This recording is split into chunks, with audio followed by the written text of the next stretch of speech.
All right, what's going on, guys? It's Luke here. We had one trade today. We had a break even on shorts, as you can see right there.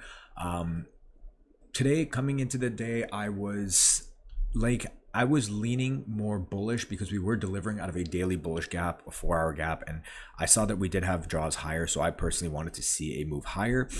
So basically, market opened up. We had this initial manipulation down. We did get this move to the upside. I think this 1 minute change in the state rate here would have been a good entry. Personally, I just didn't take it. I kind of just missed it. And then from there, we did get that move up. I think we took out London high. Yeah, we took out London high, and then we started to get a rotation down. From here, I see us pull back. We put in a lower high, and I see us starting to shift down. And I see that we have this low right here, and we also have an unfilled 4-hour. So I go down, I'm looking for some type of entry confirmation, and we get this 3 minute change in the state of delivery right here. But I was more so looking at this right here, this 1 minute. You can see we had this small 1 minute first presented gap. And as soon as we inverse that, we got nice displacement on the 3 minute. We got a nice inversion on the 1 minute. I just took this with a smaller stop, and I was willing to take this. And I was going to go break even at this low right here and then look to target the unfilled 4-hour. I wanted to see it rebalance that 4-hour, and then potentially that sends price back up higher. And we do get a nice flush. As soon as we end up taking out this low, I go break even.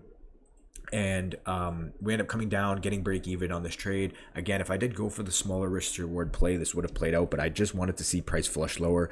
I believe at the same time, ES was also trading towards previous day low. So again, it was a little bit, I could have definitely taken profit earlier and not tried to hold to the unfilled 4-hour, but I thought it was worth the risk. Again, I didn't go in with crazy size anyway. So I wanted to give this one a shot. And yeah, I think I was risking like 700 on this trade with the micros. So again, just coming into the day, I was leaning more bullish. We had that move up. We get this retrace back down. We start trading lower. From there, we get that 3 minute change in the state. We also get that 1 minute inversion on that first presented gap. I wanted to see price flush lower, break even at this low. And then I was targeting the unfilled 4-hour, but we did get break even. And as you can see, did save us a stop out. It did end up playing out later. And obviously we ended up dumping later, but we'll see what happens the rest of the day. Maybe take a look. And that's it from you guys. We'll be back at it tomorrow, and I'll talk to you guys later. Peace.